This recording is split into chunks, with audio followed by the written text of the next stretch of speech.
Okay, I'm going to try and show this the best I can. This is the high and low side that run through the firewall back here, and I'm going to zoom in with this plate that's been taken off. You can see there's a bolt that goes through the middle of it there. Reach back in here with a mirror and see if you can see what I'm seeing. Okay, so here is your high side line, and can you see that there's like a rubber seal back there? See that, where this line comes through? It's not the best quality video, but there is a rubber seal. I've got all this airbox tore out of here. Blower motor, airbox, fan shroud, shield, and this plastic box, which is nearly impossible to get out of here. The airbox comes apart in two pieces. You can see you've got two screws in the back here, two on this side, one on the front and one on the center console side. And this actually has to come apart in two pieces in order to get your airbox out. So you'll need to take these screws out and drop this portion of your airbox first.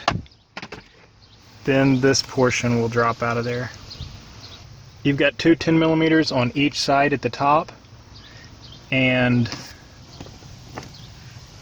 one right here back in there behind that red clip.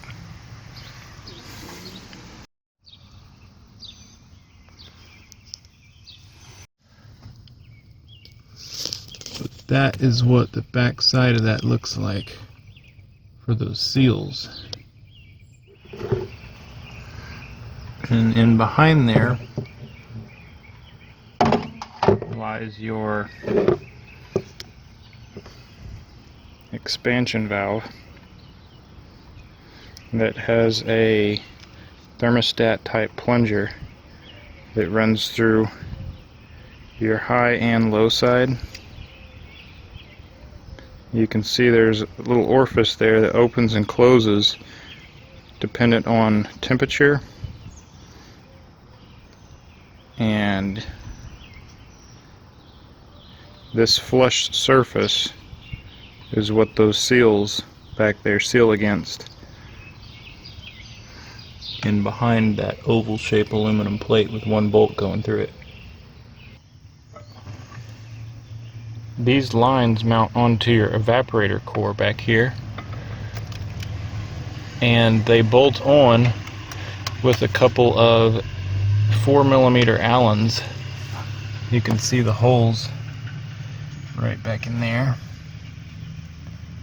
They're very difficult to get out because this box completely encapsulates the whole thing.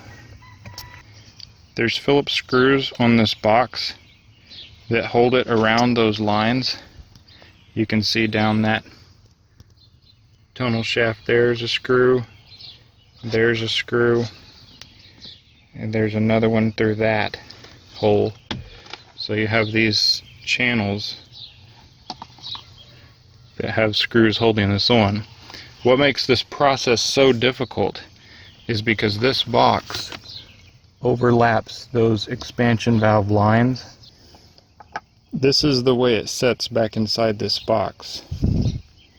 But you'll find when you get the screws out, you cannot get this box off. This is mounted up under the dash like so, and this box will not come off because Honda, some genius engineer, did not design this to have a slot right here cut out. So this is mounted to your firewall side on your expansion valve. This side is mounted to the evaporator core, and you cannot get this plastic box out. You cannot reach in behind there to get the Allens out. And once you break this side loose, this is mounted on here.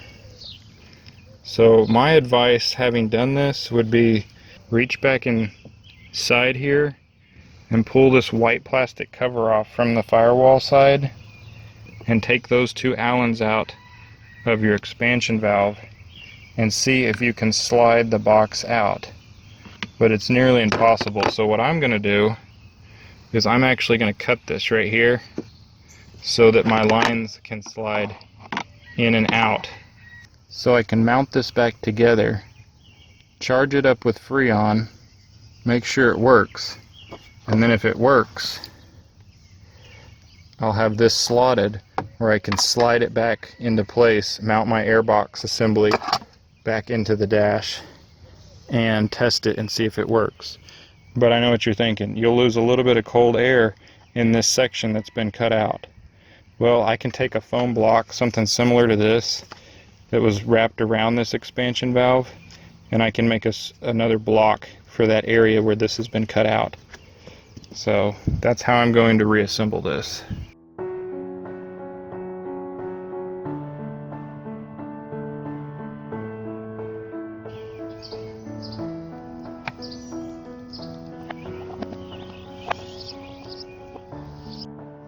I would strongly recommend replacing these O-rings with some green AC rated O-rings. You can reach up in there with a tiny flathead screwdriver and be careful not to scratch or score the aluminum on the sides and fish those O-rings out of there. You'll want to take your O-rings and lather them up in some PAG 46 or PAG 100 oil and make sure they're nice and coated before you go back up in there. The best way I found is to line up the left side first and put your plastic bracket on the line side through the firewall and then press that side in. So from the firewall you need to be very careful with your 12mm bolt. I'm using a wobble head on the end of a 1-foot extension with an extra 6-inch extension in there as to jiggle it around. Yes, please. Jiggle it around and just as you're tightening it, make sure it lines up correctly. If it feels the least bit incorrect, take it out, double check, jiggle it around some more, but you'll know if it's lining up correctly if it starts to suck the bracket in to the expansion valve. I would recommend on the evaporator core mounting bolts that you tighten one side and then tighten the other side back and forth until they mount flush. Then you can just take your box and slide it right back into place, right over those lines where you cut out the groove. It'll slide right back into place and you can button up all your screws around the outside.